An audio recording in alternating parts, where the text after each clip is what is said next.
জানা যায় ইয়া আইয়ুহাল্লাযীনা আমানু, হে ঈমানদার বান্দা বান্দীরা শুনিয়া লও, হাক্কা তুকাতি, তোমরা আমাকে ভয় করো। কাকে ভয় করবেন? ইত্তাকুল্লাহ, আল্লাহকে ভয় করো। ভয় করো, ভয় করার মতো করো। ওয়ালা তামুতুন্না ইল্লা ওয়া আনতুম মুসলিমুন।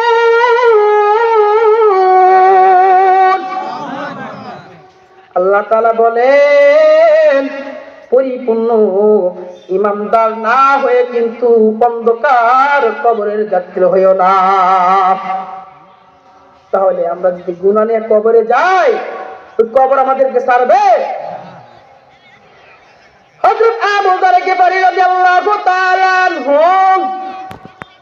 আম্মা জান ফাতেমা রাদিয়াল্লাহু তাআলা আনহা যখন দুনিয়ার মধ্যে থেকে বিদায় নিয়ে যায়, আম্মা জান ফাতেমা রাদিয়াল্লাহু তাআলা আনহাকে মাটি দেন।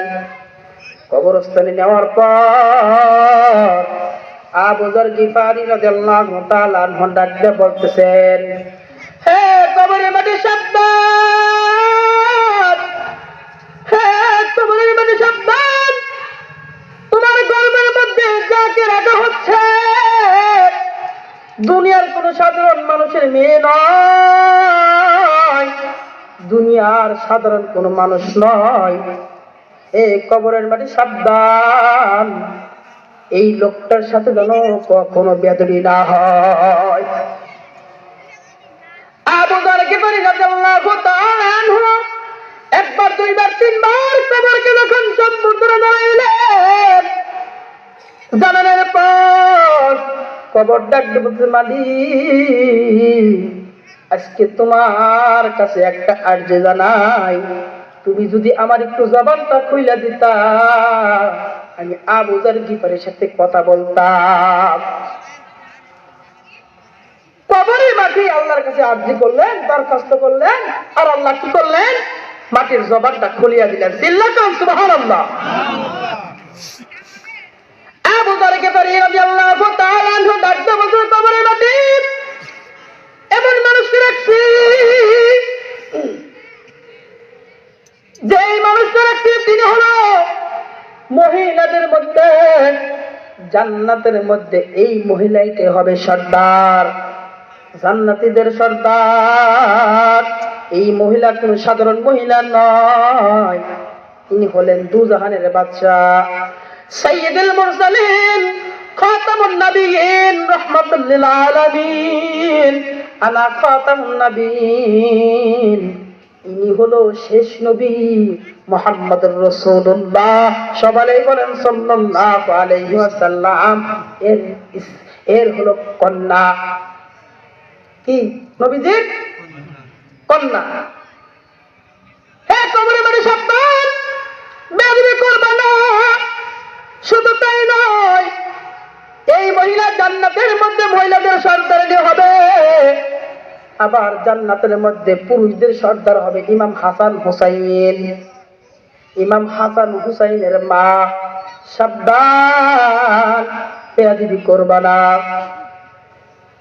শুধু তাই নয়, এলিমের জাহাজ আলী রাদিয়াল্লাহু তাআলা আনহু, এলিমের জাহাজ বোঝেন, এলিমের সাগর, তার হলো স্ত্রী। সাবধান, বেয়াদবি করবা না। আল্লাহর কুদরতে ভাবে মাটির জবান খুলিয়া যায়, ডাক দিয়ে বলতেছে, আবু যর গিফারী,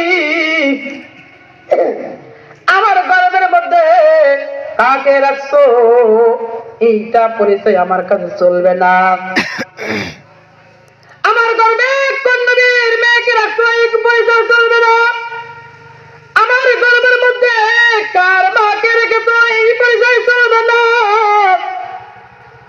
আমার গর্ভের মধ্যে তার স্ত্রীকে রেখেছো এই পরিচয় চলবে না। আমি এই সমস্ত কোন পরিচয় জানতেও চাই না, জানবো না। আমি একটা পরিচয় জানতে চাই, তার ঈমান আর আমল ঠিক আছে কিনা। তার ঈমান আর আমল যদি ঠিক থাকে,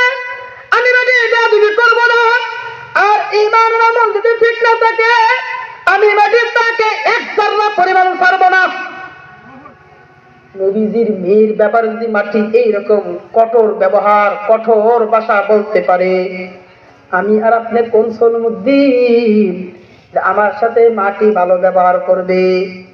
কথা বলেন।